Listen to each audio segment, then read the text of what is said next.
আমরা বাংলাদেশ আরেকটি প্রদেশ করব শুধুমাত্র সনাতনীদের জন্য। আমার মন্দিরে আমি কোথায় আমার দেবতাকে কতটুকু রাখবো তার কৈফিয়ত আপনাকে আমি দেব না। আপনি কোথাকার হরিদাস পাল যে আপনাকে এই কৈফিয়ত দিতে হবে? আমি একজন সনাতনী, আমার ট্যাক্স আপনি নেন না, আমার সমস্ত কিছুর অধিকার আপনার আছে না?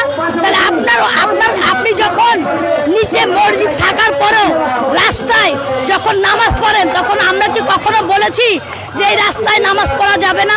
এই রাস্তাটা তো আমাদেরও, কিন্তু আমরা মানবিকতা দেখাই। আপনাদের মধ্যে কোনো মানবিকতা নাই। আমার মন্দিরে আমার বাড়িতে আমি কিভাবে আমার রাম দেবতাকে স্থাপন করব, কতটুকু করব, এর কৈফিয়ত নিশ্চয়ই আমি আপনাদেরকে দিব না।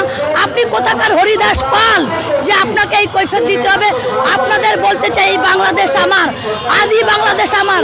আপনারা যদি বেশি বাড়াবাড়ি করেন আমরা কিন্তু বিভিন্ন মানবতা বিভিন্ন বিশ্বের দেশ থেকে সাহায্য চেয়ে আমরা বাংলাদেশ আরেকটি প্রদেশ করব শুধুমাত্র সনাতনীদের জন্য। আমরা কিন্তু সেটা চাই না, কিন্তু আপনারা যে ব্যবস্থা করতেছেন একসময় কিন্তু এরকমই হবে, সনাতনীদের আলাদা একটি প্রদেশ হয়ে যাবে। তাই বলতে চাচ্ছি এখনো ভালোই অতীতে যেরকম আমরা হিন্দু মুসলিম খ্রিস্টান বৌদ্ধ মিলে একত্রিত থাকতাম এখনো আমরা থাকতে চাই।